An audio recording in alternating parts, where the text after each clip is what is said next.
மாவட்டத்துல கோயில்ல வச்சு கொலை நடந்தது. பூரா வண்டிக்குள்ளே வச்சு அடிச்சு ராடை வச்சு அடிச்சு சித்திரப்படுத்திருக்காங்க.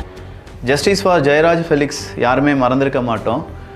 ஆனால் அதே மாதிரியான சம்பவங்கள் இங்கே பலதும் நடந்திருக்கு. இன்னைக்கு ஒன்று நடந்திருக்கு அப்படிங்கிறது தான், அதுதான் ஜஸ்டிஸ் ஃபார் அஜித்குமார். ஒன்றுமே இல்லை, ஜெய்பீம் அப்படிங்கிற ஒரு படம் வருது. அந்த படத்தை பார்த்துட்டு இப்போதைய முதலமைச்சர் மு க ஸ்டாலின் அவர்கள் படம் என் மனதை உலுக்கியது அப்படின்னு சொல்கிறார். எங்க ஒரு ஜெய்பீம் படத்தில் காண்பித்தது அசலாக இங்கே நடந்திருக்கு, இன்னைக்கு மனதை உழுக்கவில்லையா அப்படிங்கிற ஒரு கேள்வியை எல்லாருமே கேட்கிறார்கள். இதை பற்றி வாய் திறப்பார்களா அப்படின்னு கேட்டால் இதை பற்றி யாரும் வாய் திறக்க மாட்டாங்க. அஜித்குமார் அப்படின்னு சொல்கிறோம் பார்த்தீங்களா, அஜித்குமார் அவர்களுடைய தம்பி நவீன் அப்படின்னு சொல்லக்கூடிய அந்த பையனும் இருக்காரு. அப்போ அவங்க 2 பேரையுமே அடிச்சிருக்காங்க. அப்போ இவருக்கு இந்த அஜித்குமார் அப்படிங்கிறவருடைய அந்த தம்பிக்கு இந்த விஷயத்தில் எதுலையுமே தொடர்பு கிடையாது. அவனை அடிச்சாங்க, நீ ஃபுல்லாக எங்கள் அண்ணனை அடிச்சாங்க, என்னையும் அடிச்சாங்க. ஒரு 1/2 hour அவன் முன்னுக்கு வச்சு அடிச்சாங்க. அப்படியாவது சொல்லுவேன் அப்படின்றது, உண்மையை சொல்லுவேன்றதுக்காண்டி அடிச்சாங்க. வண்டிக்குள்ளேயே ரன்னிங்லேயே அடிச்சாங்க.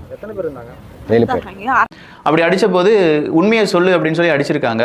அப்படி அடித்த அஜித்குமார் அவர்கள் நான் செய்யலை இல்லாட்டி ஏதோ ஒன்று சொல்லியிருக்காருன்னு வச்சுக்கோங்களேன், நீ உண்மையை சொல்லலை அப்படின்னு சொல்லி அவருடைய தம்பியை முட்டி போட வச்சு, நேரடி அவருடைய தம்பியை முட்டி போட வச்சு அஜித்குமார் அவர்களுடைய முன்னிலையில் அவருடைய தம்பியினுடைய கால் பாதங்களையும் போலீஸ் ஆஃபீஸர்ஸ் என்ன செஞ்சுருக்காங்க, அடிச்சிருக்காங்க.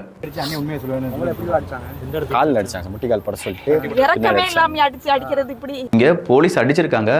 விசாரணை அப்படிங்கிற பெயரில் அடிச்சு ஒருத்தவங்களுடைய உயிர் போயிருக்கு அப்படிங்கிறது தான்.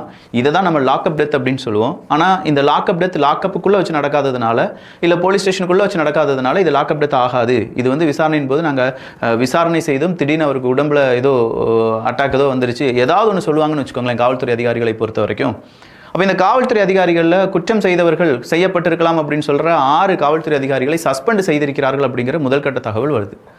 எங்கள் குற்றமே செய்யாமல் 6 காவல்துறை அதிகாரிகள் ஏன் சஸ்பெண்ட் செய்யப்பட வேண்டும் அப்படின்னா அங்கே ஏதோ குற்றம் நடந்திருக்கு அப்படி தானே.